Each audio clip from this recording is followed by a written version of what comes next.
안녕하세요. 에스겔을 읽어주는 남자. 이 시간에는 에스겔 19장부터 24장까지 내용을 살펴보도록 하겠습니다. 자, 에스겔 1장부터 3장이 부르심이죠. 그 다음에 4장부터 24장이 바로 이스라엘에 대한 심판, 멸망을 다루고 있는데 특별히 남쪽 유다 나라가 중심입니다. 자, 오늘 다루려고 하는 내용이 이제 거기에 걸쳐져 있는 거죠. 자, 19장 애가 장송곡이라고 할 수 있습니다. 원래 죽은 자의 업적을 기리고 죽음을 안타까워하면서 슬퍼하는 노래가 바로 애가입니다. 그런데 아직 유다가 망하지 않았어요. 그런데 망할 것을 알고 애가를 부르는 거죠. 얼마나 비극적이고 슬픕니까? 이제 다윗 왕조의 멸망을 내다보고 있습니다. 자, 암사자와 이제 포도나무의 이미지를 가지고 19장을 이제 묘사하고 있는데 암사자와 포도나무는 다 유다를 가리킵니다. 자, 4절. 여호아하스 왕을 애굽이 끌고 가는 것을 묘사합니다. 여러분, 여호아하스가 누굽니까? 열왕기하 23장 31절로 35절에 보면은 단 3달만 통치했던 유다 최악의 그런 단명했던 왕입니다. 애굽의 바로 느고가 이제 끌고 가는 거죠. 바로 느고가 누굽니까? 바로 여호아하스의 아버지였던 바로 요시야를 무깃도 전투에서 죽인 장본인이 바로 느고입니다. 자, 그래서 여호아하스를 끌고 가고 둘째였던 엘리야김을 꼭두각시 왕으로 세워갖고 또 이름을 또 개명하죠. 여호야김으로 개명합니다. 자, 그 다음에 이제 5절 새끼 하나. 요 새끼 하나는 바벨론이 이제 끌고 가는 왕입니다. 그게 누구예요? 여호야긴이죠. 그리고 꼭두각시 왕을 세우는데 이제 누구예요? 시드기야입니다. 자, 10절 포도나무는 이제 유다라고 말씀드렸어요. 자, 11절 권세 잡은 자의 규가 될 만한 그 하나의 키가 굵은 가지 가운데서 높았으며 많은 가지들 가운데서 뛰어나 보이다가 이거 누구를 가리키는 거예요? 유다의 마지막 왕인 시드기야를 빗대 갖고 이제 그렇게 묘사하고 있습니다. 자, 12절 결국 이제 뽑혀갖고 땅에 던짐을 당하고 동풍에 마르고 불이 탄다. 결국 시드기야 때 이제 멸망하는 걸 얘기해 주는 거죠. 자, 17장에 연한 가지라는 표현이 나왔어요. 그 예수 그리스도를 상징한다 그랬는데 아주 대조가 되고 있는 거죠. 제가 한번 읽어보겠습니다. 17장 22절. 17장 22절. 주 여호와께서 이같이 말씀하시되 내가 백향목 꼭대기에서 높은 가지를 꺾어다가 심으리라. 내가 그 높은 새 가지 끝에서 연한 가지를 꺾어 높고 우뚝 솟은 산에 심되. 그래갖고 나중에 이제 이게 큰 어떤 백향목이 되고 거기에 각종 새가 깃들이게 되고 이런 하나님의 나라가 확장되어가는 이런 것들을 우리가 제가 설명을 드렸습니다. 자, 그렇게 대조가 된다라는 것을 좀 염두에 두시면 좋을 것 같고요. 자, 20장. 19장이 이제 왕들이 나왔잖아요. 그래서 지도자의 실패를 다루고 있다라면 20장은 이제 국가적인 차원의 실패를 다루고 있습니다. 그러니까 실패의 역사를 쫙 그냥 서술하고 있는 거예요. 자, 4절 가증한 일이라 그랬죠. 우상 숭배를 말합니다. 자, 5절부터 10절 애굽의 세대를 이야기하는 거죠. 그런데 8절에서 그들이 내게 반역하여. 자, 11절로 17절은 광야 1세대를 말합니다. 또 18절에서도 광야에서 내게 반역하여. 계속해서 반역하는 거죠. 자, 18절로 26절은 광야 2세대입니다. 21절 역시 그들의 자손이 내게 반역하여. 자, 그 다음에 27절부터 32절까지는 가나안 세대를 묘사하고 있는 거죠. 자, 33절로 44절까지는 놀랍게 이제 회복을 말합니다. 특별히 42절로 44절에 네 가지죠. 너희는 내가 여호와인 줄 알고 또 너희의 길과 스스로 더럽힌 모든 행위를 기억하고 이미 행한 모든 악으로 말미암아 스스로 미워하리라. 그들이 미워하게 된다라는 거죠. 자, 내가 여호와인 줄 너희가 알리라. 회복을 노래하고 있습니다. 자, 그러나 이제 45절부터 49절까지는 다시 이제 유다를 향한 아주 불심판을 이야기하고 있는 거죠. 여기서 남쪽은 유다와 예루살렘을 가리키고 있습니다. 자, 21장. 자, 칼의 애가라고 할 수 있습니다. 칼이라는 단어가 굉장히 많이 나와요. 그러니까 예루살렘이 칼에 의해서 멸망당할 것을 보여주고 있는 거죠. 그러니까 이 칼이라는 것은 어떤 군사적인 성격의 재난을 상징하고 있다라고 우리가 볼 수 있습니다. 여러분, 칼이 나올 때마다 동그라미를 한번 해보세요. 저도 그냥 성경에 다 칼에다가 동그라미를 해봤습니다. 자, 21절. 이제 바벨론 왕이 두 길 어귀에서 이제 점을 치는 거죠. 남하해갖고 두 갈래의 길에서 이제 점을 치는데 하나는 암몬의 라빠에 이르는 길이고 그 다음에 유다의 예루살렘에 이르는 길입니다. 요단강 동편에 이제 암몬 족속이 있고 이제 라빠성이 있는 거죠.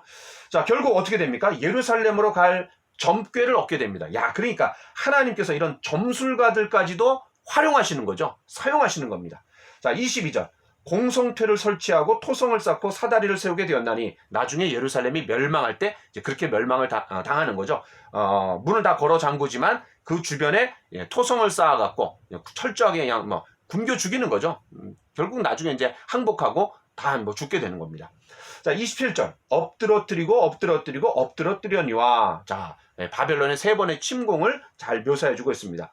BC 605년 또 597년. 요때 이제 두 번째 침공 때 에스겔이 잡혀가는 거죠. 그 다음에 586년 에스겔이 바로 이거를 이제 묘사하고 다양하게 여러 가지 말씀과 행동과 비유를 통해 갖고 예언을 하고 있는 겁니다. 바로 마지막 3차 침공 때 멸망하게 되는 거죠. 자, 22장. 자, 심판받을 예루살렘을 묘사하고 있습니다. 자, 3절에 보니까 공의가 사라지고 우상숭배로 하나님 앞에 범죄하는 그런 유다 나라를 이야기합니다. 6절부터 12절, 고관들의 죄를 얘기하는 거죠. 자, 안식일을 파기하고 부모를 업신여기고 나그네를 학대하고 고아와 가부를 해하고 또 우상숭배하고 성적으로 타락하고. 그러니까 이스라엘이 가나안 땅을 점령할 때 그들이 그 땅을 뺏길 수밖에 없었던 두 가지 이유가 뭐예요? 바로 우상숭배와 성적인 타락인데 그걸 그대로 반복하고 있는 거죠. 하나님 뭐라고 말씀하셨어요? 레위기 18장에 너희도 그들같이 행하면은 땅이 너희를 토해낼 거다. 하나님이 공의의 하나님이기 때문에 그들을 똑같이 다루시는 겁니다. 자, 13절. 내가 손뼉을 쳤나니, 이게 이제 21장 17절에 보면은 나도 내 손뼉을 치며 내 분노를 다 풀리로다. 그러니까 손뼉을 쳤다라는 것은 이제 화가 났다라는 것을 의미하는 거죠. 자, 17절로 22절. 자, 찌꺼기가 되어서 풀무불에 들어가는 이제 유다를 묘사하고 있습니다. 성경에서 불은 하나님의 임재를 얘기할 때도 있고 또 하나님의 심판을 상징하는 대표적인 그런 은유입니다.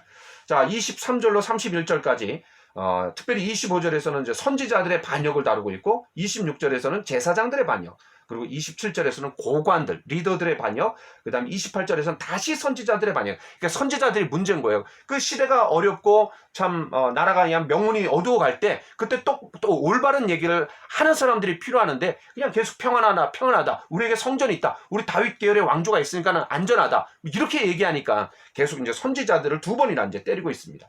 자, 29절에 보니까 이 땅 백성은 결국 총체적으로 타락하고 하나님 앞에 반역한 모습을 그려주고 있는 거죠. 자, 30절. 이런 가운데 하나님께서는 한 사람을 찾으시는 겁니다. 야, 놀라운 말씀이에요. 22장. 자, 30절. 이 땅을 위하여 성을 쌓으며 성 무너진 데를 막아서서 나로 하여금 멸하지 못하게 한 한 사람. 그 한 사람을 내가 그 가운데서 찾다가 찾지 못하였으므로. 그 한 사람이 누굽니까?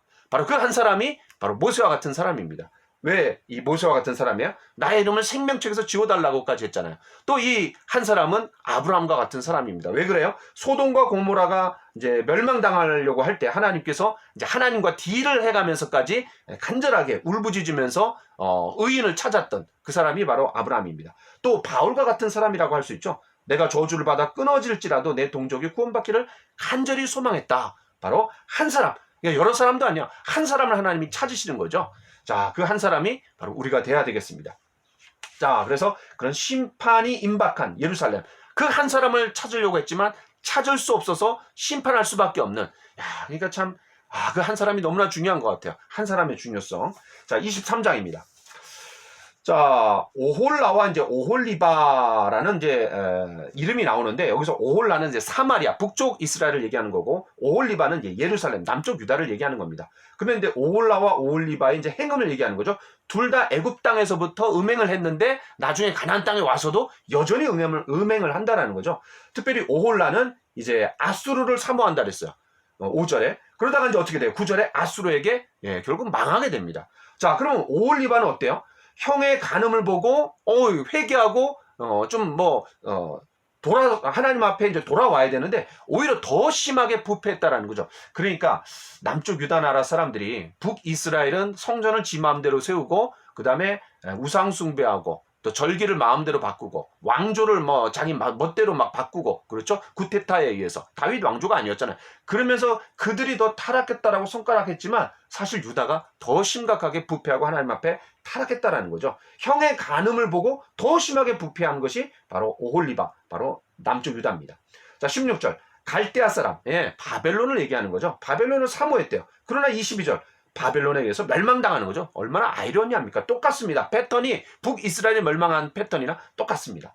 자, 30절. 내가 이같이 당할 것은 내가 음란하게 이방을 따르고 그 우상들로 더럽혔기 때문이야. 그러니까 하나님 앞에 멸망당하고 심판을 받는 이유가 뭐냐? 바로 그 이유를 얘기하는 거죠. 35절. 네가 나를 잊었고 또 나를 내 등 뒤에 버렸은즉. 그러니까 하나님을 잊어버리고 등 뒤에 돌렸을 때 결국은 이런 문제들, 그 공백, 진공을 뭘로 채우는 거예요? 우상으로 채우는 거죠. 자, 그 다음에 24장 마지막입니다. 자, 굉장히 중요하죠. 그러니까 결국 4장부터 24장까지가 이제 이스라엘에 대한 심판인데, 지금까지 여러 예언이 이제 경고되어서 나왔었어요. 말씀으로 예언하고 또 행동으로 예언하고 또 다양한 비유를 통해서 예언이 되었는데, 그것이 이제 실행되는 게 언제냐? 바로 24장입니다. 24장 꼭 기억해야 됩니다. 자, 2절. 바벨론 왕이 오늘 예루살렘에 가까이 왔느냐. 예, 바로 예언된 경고되었던 것들이 이제 실행이 되는 거죠. 자, 3절. 예루살렘을 이제 가마에 비유합니다. 자, 6절, 11절, 12절에 녹이 나옵니다. 녹. 근데 그 녹을 제거해야 되는데 제거가 안 돼요. 그러니까 예루살렘이 관행처럼 해온 아주 죄악들, 아무리 불을 세게 해도 제거가 되지 않습니다. 깨끗해지지 않습니다. 자, 그래서 어떻게 합니까? 13절. 내가 내게 향한 분노를 풀기 전에는 네 더러움이 다시 깨끗하여지지 아니하리라. 그러니까 심판을 통해서만 정화될 수밖에 없는 상황에서 하나님 얼마나 마음이 아픈 거예요. 심판을 통하지 않고서 안 된다라는 거예요. 그때 그 하나님의 마음을 이제 단적으로 이렇게 표현해 줬던 사람이 누굽니까? 바로 예레미야 선지자죠. 이런 심판을 통해서 회초리를 맞아야지 그거를 이제 나중에 깨끗해지는, 정화되는 그런 과정. 너무나 안타까운 것 같아요. 자, 15절부터 27절에 보니까 아내가 죽습니다. 그러니까 16절에 인자야 내가 내 눈에 기뻐하는 것을 한 번 쳐서 빼앗으리니, 그게 누굽니까? 아내입니다. 에스겔의 아내예요. 그러니까 아내의 죽음마저도 예언의 어떤 수단으로 활용이 되고 있는 거죠. 방편이 되고 있는 거죠. 그러니까 예언자가 된다라는 거, 선지자가 된다라는 거 굉장히 대가가 큰 것 같아요. 호세아 같은 경우는 어떻습니까? 창녀와 결혼을 해야 되는 그런 상황이 이제 왔던 거죠. 자, 21절. 내 성소는 너희 세력의 영광이요 너희 눈의 기쁨이요 너희 마음의 아낌이 되거니와 내가 더럽힐 것이며. 그러니까 에스겔에게 아내가 기뻐하는 자였듯이 유다 사람들에게 성전은 얼마나 중요합니까? 그러니까 성전은 이스라엘의 이제 중심지, 삶의 중심지예요. 그런데 그 유다 사람들에게 기뻐하는 성소가 멸망당할 것을 이야기하는 거죠. 그러니까 에스겔에게 아내가 기뻐하는 존재이듯이 바로 유다 사람들에게 기뻐하는 존재가 바로 성소인데, 결국 그 아내가 죽는 것처럼 멸망당하게 된다라는 거예요. 자, 22절로 24절. 에스겔이 아내가 죽어도 슬퍼하거나 울지 않았던 것처럼 이게 이제 하나의 징표가 된다 그랬죠. 뭐에 대한 징표입니까? 유다 사람들이 심판을 받아갖고 나라를 잃었어요. 그리고 성소가 파괴되었어요. 그런데도 슬퍼하거나 울지 않아요. 그러니까 참 얼마나 심각해요. 그 정도로 타락했다라는 거죠. 슬픈 것을 보고 슬퍼하고 울어야 될 상황에 울어야 되는데 그들이 그냥 너무나 강팍해갖고 슬퍼하거나 울지 않는. 그러니까 에스겔이 아내가 에스겔은 얼마나 슬프고 울고 싶었겠어요. 그러나 하나님께서 슬퍼하지 말아라, 울지 말아라, 너의 그런 모습이 하나의 징표가 될 거다, 이렇게 얘기했기 때문에 그렇게 하지도 못했던 거죠. 자, 결국 26절 27절 이제 그날이 나옵니다. 그날이 뭡니까? 바벨론에 의해서 멸망당하는 날. 그거를 지금 그리고 있는 게 24장이었던 거죠. 자, 여기까지 우리가 하고 이제 25장부터 열방에 대한 그런 심판을 다루게 될 텐데 다음 시간에 만나도록 하겠습니다. 감사합니다.